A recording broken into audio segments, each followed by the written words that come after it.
Welcome to Formation Yap, where when 5 lights go out, the hot takes come on. My bros, JD Underwood and Justin Crawford. We are talking break time, summer break.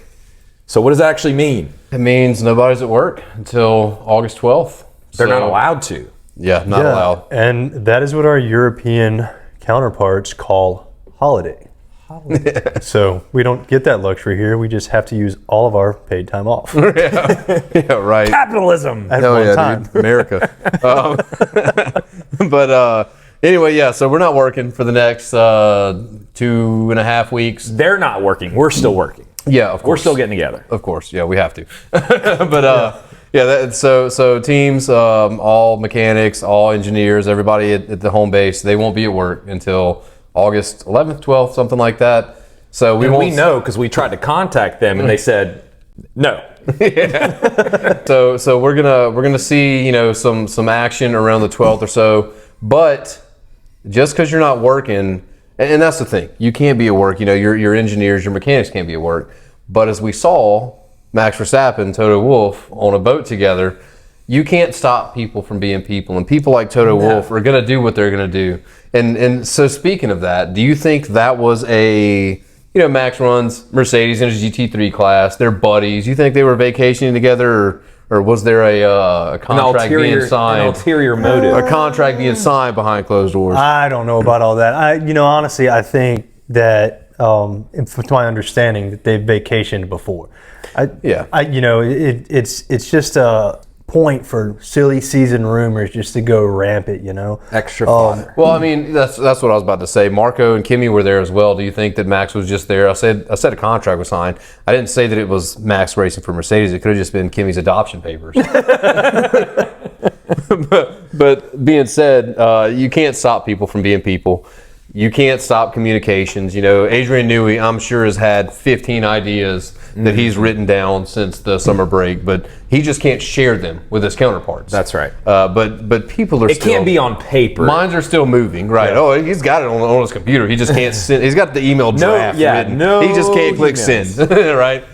But I do. But I think it stands to reason that it just shows that these drivers and these principals and these engineers, a lot of them are actually buddies. Like, they really are friendly with one another outside of the sport. I mean, when you think about the amount of people that are actually at the track with every team involved, you're talking less than 300 people probably. Right. So, that's not a large group. And at the end of the day, we as fans kind of think of these guys as pseudo celebrities, but they don't think of themselves as that way. Maybe Lewis Hamilton thinks of himself as a celebrity, but if you ask, what was his name from Williams? Otmar. Otmar, yeah. If you ask Otmar, yeah, Lewis Hamilton waits for the cameras. That's right. But in reality, these guys, they're drivers first. They care about the sport first. So they don't run away from the paparazzi. They don't want to run away from fans. They oftentimes look for opportunities to mingle with fans, which is cool. And mingle with each other. But I don't put it past Toto Wolff to use every opportunity as an opportunity to potentially put his feelers into Max a little bit more. And us as fans, like you said, the different perspectives. We saw those pictures of Max and Toto on the boat in the water, Max swimming, Toto sitting on the deck. And it's like, wow, how juicy is that? But could you imagine, the opposite perspective, like you were talking about, of being a Max or a Toto, just looking over at some knucklehead with a camera? It's like, dude, we're in the middle of the ocean. Leave me alone. Leave us alone. We're trying to have a good time. Like, come on, man. That's got to be so annoying. But also, pay to play, man. They get big bucks, and I guess that comes expected with the role. But also, I on the other hand, maybe I'm optimistic for my boy Max, and I love Kimi, I love Toto. I hope there's significance to that. I would love to see Max Verstappen in a black jumpsuit next year. That would be amazing. Well, and Toto has come out and said that if it does become the driver relationship between Kimi and George Russell becomes toxic, that he would not allow that. And so I don't think that we see that just yet. Especially whenever you see, you can say that George has whined a little bit. while Kimi seems to keep his personality in check and doesn't let the losses or the mistakes get him down, where it seems like when George is struggling, you kind of hear that over the radio. I don't know that it's become toxic yet, but Toto has been very clear. If that were to happen, he would definitely sever ties with somebody, and that would open a door somewhere. Well, you know who that somebody would be.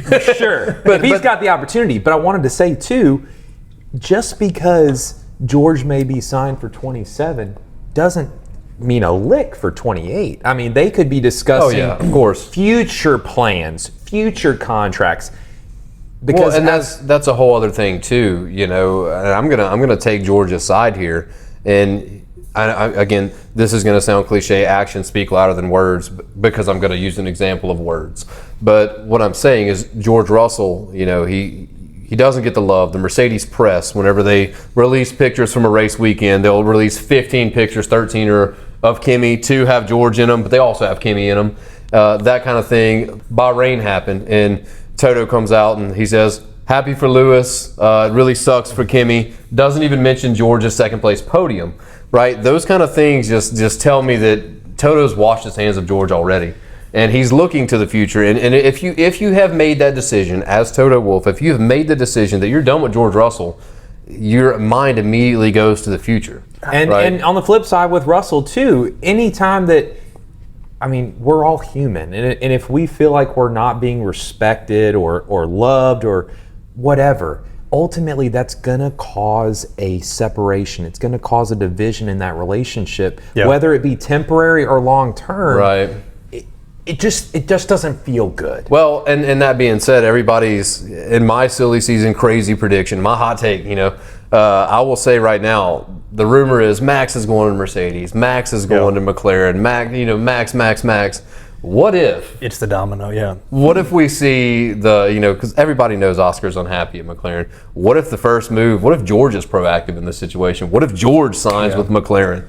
Well, what if George takes Oscar's seat and then the dominoes fall? I don't know if we have enough evidence to really say that Toto has completely washed his hands of George, but he's definitely reserved the dedication page of his villain story. Right.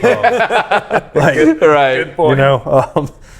But yeah, it's like you were just saying, like with Max, he could be the first domino, but then George could also really shuffle things up as well. And I think right now, if that's where he sees it going, I think he needs to be proactive, like what you were just saying, and start looking at, hey, where are the places I could go? And I'm sure he has. Williams. Well, if you try to read between the lines, there are so many opportunities. You could say Oscar could move to Audi. Yeah. There's so many guys that you can tell are unhappy, but they haven't said they're unhappy. George, Oscar, Max has been vocal. Carlos. That's where that was my next. Carlos Sainz has been vocal, and when it comes to predictable moves, you think Carlos is going to make a move. Sure. I don't think Oscar, you would say, is predictable at this point.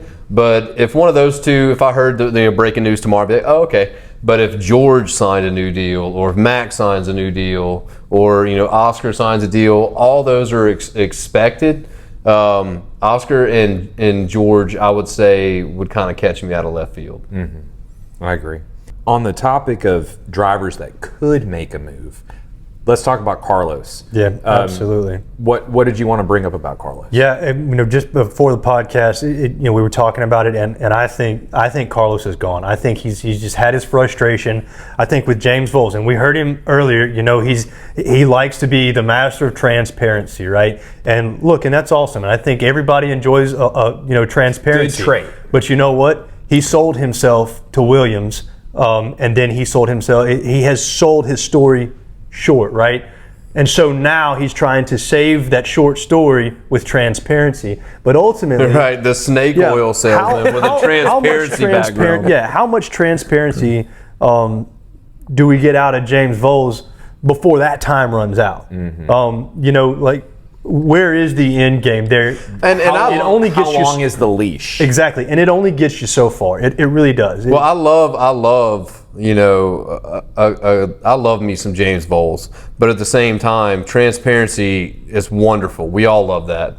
But when the transparency is, boys, we suck. Yeah, And we're going to continue to suck. And that's what I was about to Don't say. expect us to not suck for the rest of the year. He came out and said that this week. My words, not his. And that's what I was saying. When you're paying a man millions in a $1 billion industry, you're paying him millions and millions of dollars, right? You don't expect only transparency. You're expecting results, right? Right, and we suck, but we're going to do this. Absolutely. Right. So you can pay a man a lot less and get transparency out of him if that's all he's delivering. The biggest rumor, I guess, is Carlos to Audi from what I've read and heard, which would ultimately kind of lend us to believe that Nico gets the boot, which sucks. But it wouldn't be unexpected. There's also potential for what Fernando decides to maybe affect Carlos. I think that Fernando specifically, he's either staying at Aston Martin for the long haul or he retires. I don't think he moves. But if he does retire, that opens up a seat at Aston Martin, which could be filled by Carlos. And that's kind of what I wanted to bring up here is, in this current atmosphere, besides Max Verstappen, obviously, who's been vocal and expected to make a change, who do y'all think is F1's hottest commodity right now, as far as a driver that is practically able to make the move? I mean, maybe you'll disagree with me, Justin, but I think it's Liam Lawson. Oh, interesting. As far as making moves go, I don't know that I disagree with you so much. I feel like Liam has more of a steering wheel right now to control his own path, right? You know, I made a point on the last podcast, or maybe several of them ago, where Liam Lawson is kind of in this spot where I feel like, and I know a lot of people might disagree and whatever, put it in the comments, please. But I feel like he's had his opportunity with a Red Bull seat. And before you guys go ahead and cut my head off, right? My thing with that is, I know he had 2 races with Red Bull, okay? And I understand the reason for that with Yuki coming in, right? But after that, was that seat not open? Was that seat not open? And for Red Bull could have had the opportunity to put him back, right? They kept him in Racing Bulls, and now we're still not seeing so much performance out of him, right? Where other racers can't come in and take his spot. He's still a great driver, okay? And he's going to have other places he can go. Well, I will say with Liam's resume, last year, his 2 races with Red Bull was diabolical, and from what I heard behind the scenes, he was crumbling under that pressure. But this year, what he's done is absolutely, yeah. is light years it's night and day. It's night and day difference between, even at his best race last year, what he's done even in Monaco this year. You know, he has made strides. And at the end of last year, I don't blame them at all for not putting him back in the Red Bull seat. But looking at what he's done this year so far, you kind of second guess and go, maybe he should have, because what he's done with VCARB and again, to be fair to Liam, he had no offseason to prepare. You know, like, this is his first offseason with VCARB to get ready for the season and come in with a new car. Like, he was there, he was concreted in before the season started. It wasn't, I'm at a new team with Red Bull, I got 2 races thrown in a VCARB. Like, he has had a year to prepare, and he looks wonderful. Like, he is, honestly, I would agree with you that he is the hottest commodity as far as the driver talent on the grid, but I don't think that he leaves. Like, I don't see, where would he go? No, well, and here's the thing. I think like, as far as Racing Bulls, I think he'll stay there. But if you look at the history of Red Bull and the way that they've done their drivers, if you don't strike while the iron's hot, you get looked over very quickly. Right. Okay, and there's a lot of young drivers. Missed his chance, there's a lot of young drivers, right? There's a lot of young drivers up and coming. If you look at the F2 grid, so if you don't strike while the iron's hot, you miss your opportunity, especially in a multi-billion-dollar industry. Okay? And that's not just Red Bull. Yeah. I mean, most teams these days have a junior program. Well, and what I'm saying is, what we've seen from Red Bull is that when they see somebody that they feel like has potential, they will fast track that individual. Right. And so, like I said, and I'll use the analogy again, if you're not striking while the iron's hot, Liam Lawson missed his opportunity, right? You may get overlooked if they see somebody else who they feel like they can fast track a lot quicker than you. I mean, Arvid Lindblad, look at how great he's doing. You know, and as a rookie, the only rookie on the grid this year, he's not driving like a rookie. Liam is doing everything that you can ask him to do. And if, you know, Max leaves, it wouldn't surprise me at all if Arvid gets the seat and Liam is stuck as the leader of V-Carb. So maybe you're right. Maybe he does make a move. So I think you're absolutely right. But now we are in a different time for Red Bull. Without helmet, I think we're in a new era of Red Bull. And Christian. The stress, the tension is off of Isaac Hadjar. Like, if you're a Hadjar fan, man, what a time with the new regulations and with the split, right? The top 4 on the grid. Hadjar can have a terrible race and he's gonna finish 8th. Like, they're just that much better than the midfield. Well, I mean, his worst race this year is 6th, right? And that was this. Everybody is debating the topic of this past race being his worst race. Still finished 6th, right? He's finished between 4th and 6th in every race this year, okay? Minus the little debacle with his one podium that got stripped from him and over the penalties and the not penalties and stuff like that, right? He has been the most consistent driver in F1 this year. Mm-hmm. Well, and that's kind of what I was getting back to with like what I just said with the split. You're going to finish 8th if you have a terrible race, and probably higher than that because of the Mercedes reliability, Mercedes, McLaren, everybody that runs a Mercedes motor, etc. So 6th to 7th is, in my expectations, where Hadjar should be, regardless, barring any kind of mechanical issues. So he's at a great point for driving for Red Bull. The stress, the eyes hovering over you every week, they're not really there like they have been in the past. But with Liam making a move, the top 4 teams are worlds ahead of the next best teams. And the next best team right now is V-Carb. Where does Liam go? Because we're talking about, in my opinion, my 2 top hot commodities that are on the current grid. You know, we're not talking about Solov or anybody coming in, Gabriel Mini, none of these guys. I'm talking about on the current grid. I would say it's Carlos Sainz and Pierre Gasly. And those are 2 guys that would make a move, and wherever they moved would be somewhere that, you know, even if they went to a V-Carb, you know, it's better than like Carlos at the Williams. Like, he's tied down. He's driving a boat right now. Mm-hmm. Pierre Gasly, Alpine is never going to win a world championship, and we have seen Pierre Gasly has been on podium every season since 2021. Right, every season he has found his way onto a podium driving an Alpine. Like, that's, to me, why is this guy getting overlooked? And you were talking about Liam Lawson got his chance at Red Bull, got the axe, never again. I unfortunately think that might be his future, because if I had a chance right now, if I started an F1 team and I got to pick a driver, it's going to be either Pierre Gasly or Carlos Sainz. It's not going to be Liam Lawson. So back on the topic of Liam specifically, you have no helmet at Red Bull anymore. You have no Horner at Red Bull anymore. So we are in a different era now of Red Bull. Everyone seemingly, other than Max, is having a good time. Arvid and Liam are on social media every day. They're kicking it. They are having an absolute fun time. Isaac seemingly is the biggest team player, as we've said repeatedly. Everything is hunky-dory at Red Bull besides Max. So I think, again, in my opinion, if Max goes, which I don't want to happen, I want to see Max in a Red Bull seat, I do think that Liam is the first to get that opportunity. He had his 2 races at Red Bull, but in reality, this guy's only raced in F1 for a year and a half. If you put it all together, it's a year and a half. That's not very long. Isaac Hadjar has basically been in the Red Bull program as long as Liam has, and we're sitting here giving Isaac all of his flowers.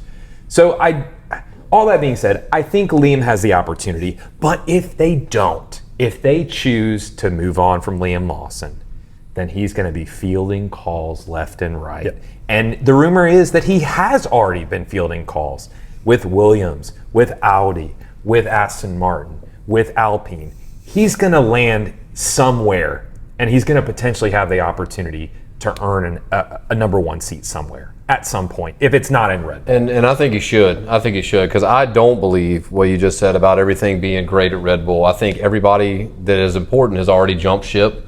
I think they left their work behind, and we're still seeing a shell of a car that's still competitive. But what does that mean next year? What does that mean the year after? And you say Liam's only been in the sport for a year and a half. Arvid Lindblad's a rookie, and he's racing Liam every week. Now, Liam is still doing better than him most of the time, but Arvid has, out-qualified him a couple times. And at this point, it's almost expected to see Arvid in Q3. Well, they're finishing one after another. So. Right. Well, again, back to the split, but I do think that Liam should take that opportunity and I think that's where Max is being, he's vocal about it. But in 3 years, Red Bull could have 2 more world championships, or they could be the 5th best they could be the best midfielder. I mean, we don't know what's going to happen, who they're going to hire to replace everybody that's jumping ship. Yeah. And who's to say that, VCarb gets sold and they're better than Red Bull in 3 years when they're the new, TB, the Chinese team that they're looking at? But regardless, I think Liam should take that call, and he would be a fool to me not to go replace Fernando Alonso, not to go replace Nico Hülkenberg, because at this point, the way I'm looking at it is 3 years from now, you have your top 4 teams, and you have the rest of the best of the rest. That's VCarb right now. And who is going to be the best of the rest? Who's going to be the best of the rest? At this point, I think it's a shoe-in for VCarb. But Aston is making upgrades, and Adrian Newey came out and said by the end of the year, they will be the 5th best team. And if that's the case, and if you throw back to the beginning of the season, all the expectations we had for Adrian Newey at Aston Martin, if you told me at the end of the season they finished the 5th best, I'd say, okay, that's probably, fair. That's fair, but probably Adrian wanted to do more.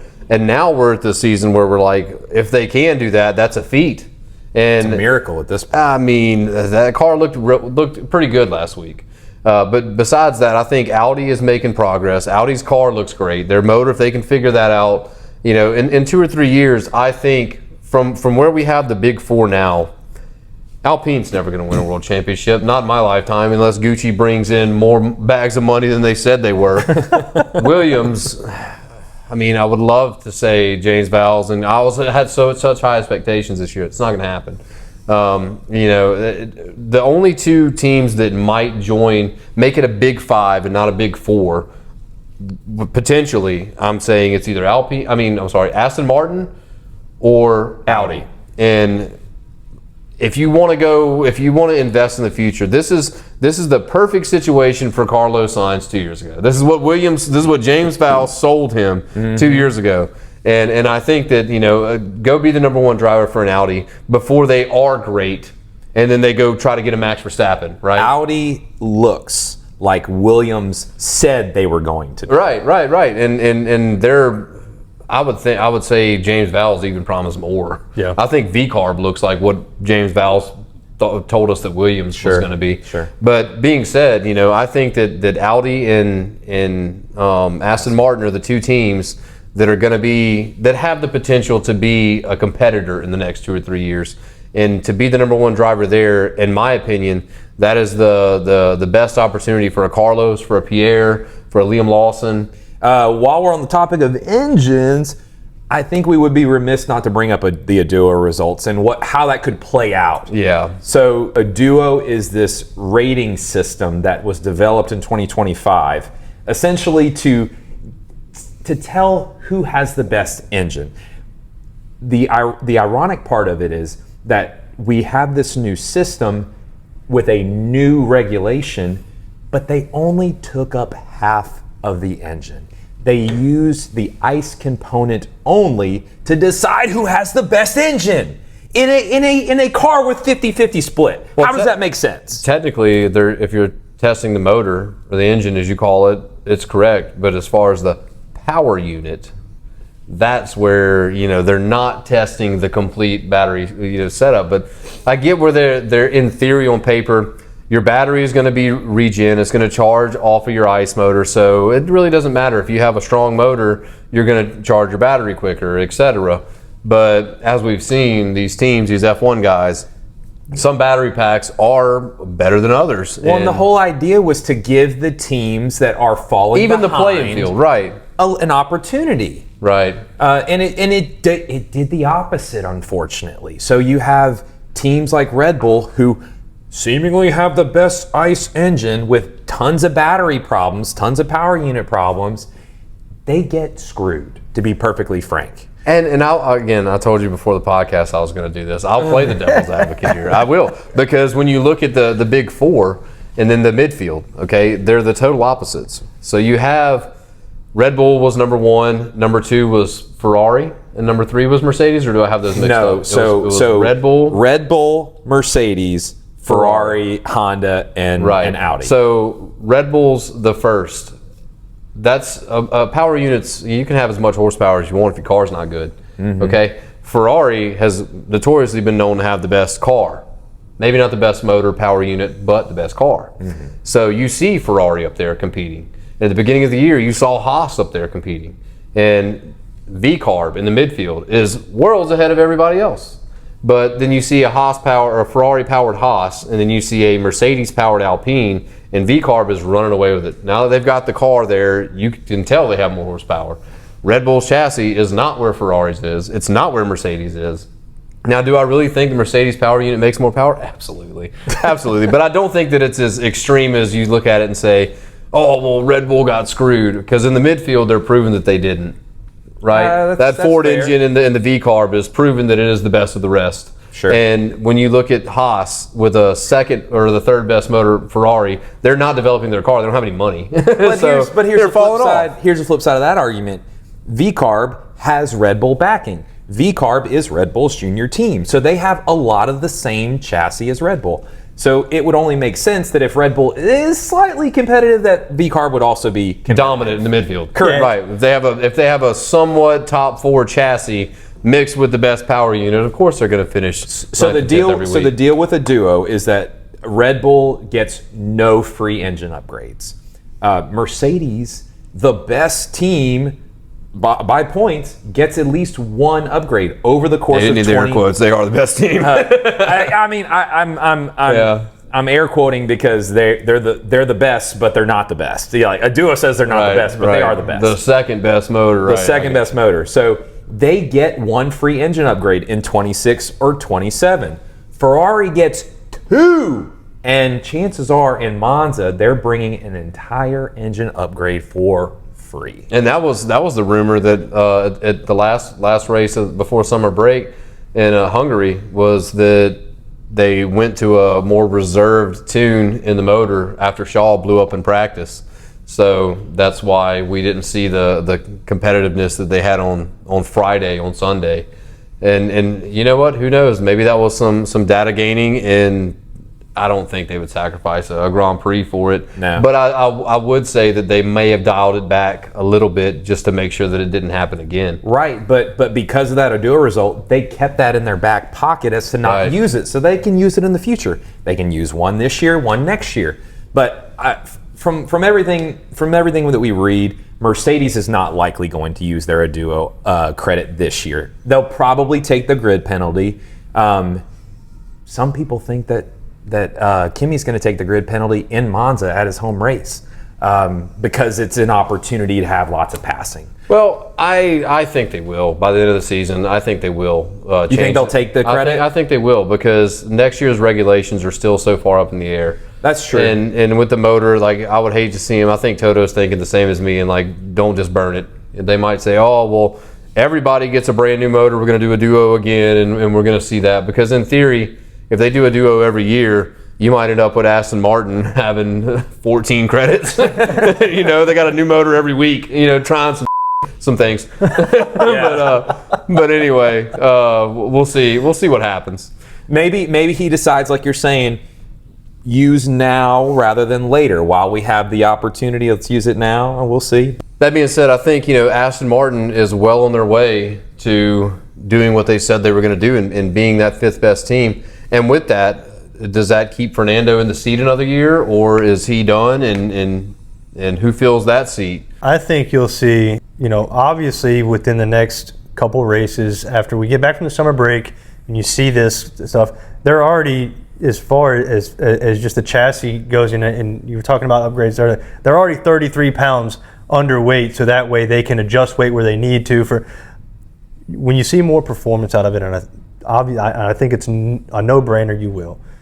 We're going to see that the next couple races, we're going to see what Fernando Alonso is ultimately going to do. And while I'm on the topic of driver decisions and races and things like that, you were talking about the Dutch race earlier, right? From my understanding, that's when we're supposed to hear Max shut down all rumors. Okay. Well, we'll get into that on another episode. Yeah, right. But what we're talking about driver decisions.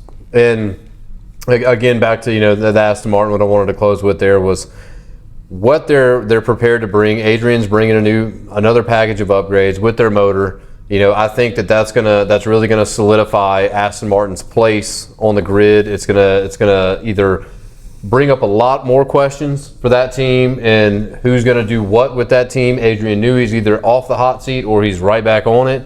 Because once Honda brings their engine upgrade, it's supposed to be, I think right now they're supposedly 70 horsepower less than the Red Bull. So if they can knock out 50, 35 even, 20 even, it's a step in the right direction.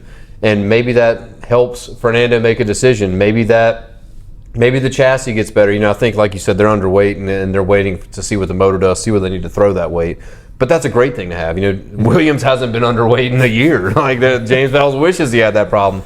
So we have a lot of questions that are going to be answered after the summer break. But speaking of after the summer break, we did have a race added back to the schedule. Yeah, good on the F1 team. I mean, we like to make fun of Stefano and Ben Sulayem, but man, for them to take the opportunity to make sure that we get another race is awesome.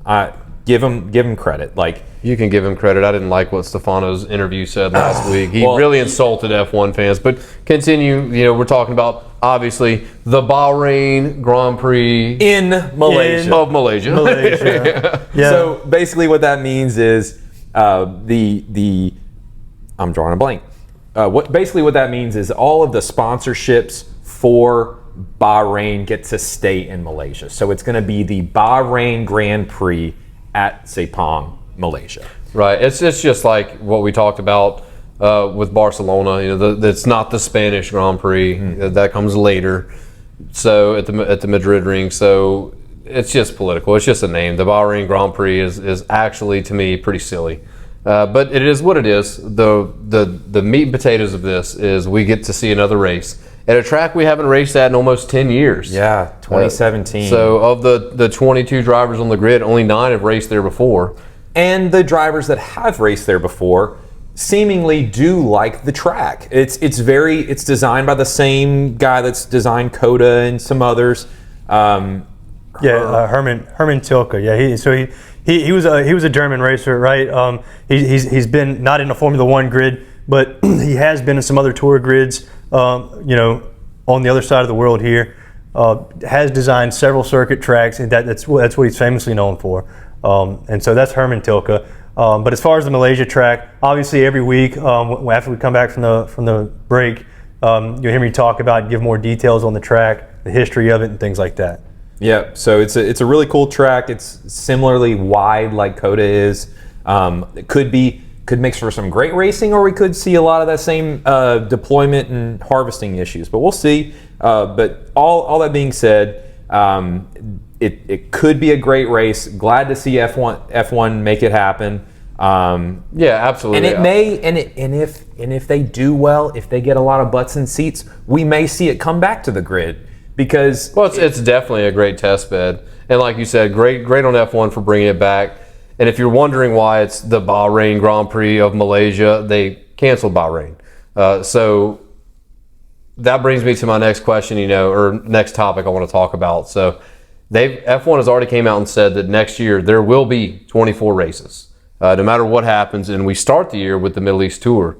So a track like Malaysia that's not currently on the grid, if they turn out well, we might see this race pop up again on the schedule next year, because the first 3 races are in the Middle East and they all might get wiped off the schedule. And by scheduling them first, they're giving themselves lots of time to make the decision. And I feel like behind closed doors, they looked at the potential markets and they said maybe this is going to be the track. And they gave them the opportunity to host this Grand Prix. And if nobody goes to it, we won't see it again. No. But if they fill the seats, we might see this on the grid next year, and then looking forward to the future whenever the next contracts are up for who wants to sign where, what track, etc. And Max Verstappen, I believe, was the last winner in Malaysia. So we have another couple weeks left with summer break. And with that being said, you're not going to see a lot of news breaking from different teams as far as upgrades are concerned. Silly season might start. Ben Sulayem might say something ridiculous, or God forbid Stefano has another interview.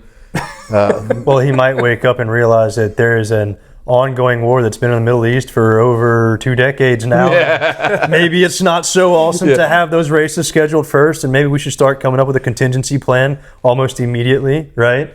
So, yeah. In breaking news, Toto and Max spotted on a yacht. Stefano and George Lucas spotted on the yacht right next to him. Golly, I can't believe that, man. George Lucas gave me a lot of insight on new F1 fans. We had a Star Wars car in 05. Like, George Lucas is not a new F1 fan. Oh, yikes. Y'all saw that, didn't y'all? That interview? Yeah, kind of cringy. I mean, the guy who just wants so badly for us to like look away from the obvious issues they have with the cars. I mean, yeah, I mean, I can't believe he said, you know, the battery regen or whatever that is, you know, people don't want to see that. Okay, one, you're the CEO of F1. Whatever that is, brother, you ought to know. No, that's why he's talking to George Lucas, so he can take our minds to a galaxy far, far away. Yeah. Like, have a little pulse on the sport, brother. Like, Oh, this battery operated Aduo. Oh man, let me talk to somebody who's an expert in this crazy technology. Star Wars. George, how did the Enterprise run? Like, that's Star Trek. That's Star Trek. I'm just as dumb as he is. The Millennium Falcon. Yeah, how did the Millennium Falcon run, George? Yeah, I mean, come on, man. This is ridiculous. And then to say, oh, we didn't, F1 fans, they don't want to see, you know, the onboard cameras as much. We love them. You just don't want to show it to us because you see a car going, 215 miles an hour, then by the time they get into the straight, they're doing... Yeah, that. Yeah, that's what they're doing. Yeah, for sure. But yeah, man, that whole interview just, I turned it off halfway through it, and I turned it back on, and I turned it off again as soon as it was over. It was just like, dude, who are you, man? Like, anyway, enough of the negativity. I know he only meant well, right? So let's move on from Stefano, and I guess enjoy the rest of the summer break until, you know, we get some more news breaking to see. I think the first one's going to be a driver contract. I really do. I'm expecting it. It's time. We're in a weird spot right now. There's so many drivers that are going to be available, but there's not really any drivers that, like, there's not really any seats right now that are, you know, available to that you want. The coveted seats are locked in. Right. So right now, as far as we know. Yeah, exactly. Well, we don't know anything. Like, Max is watching this, laughing, going, Toto, did you see that? I love that you think Max Verstappen is watching. Oh, he watches every one. He already called me and told me. But yeah, we really appreciate you guys joining us along this ride. So like, comment, subscribe, keep us going. We'll be back with another summer break episode here next week. Formation Yap out.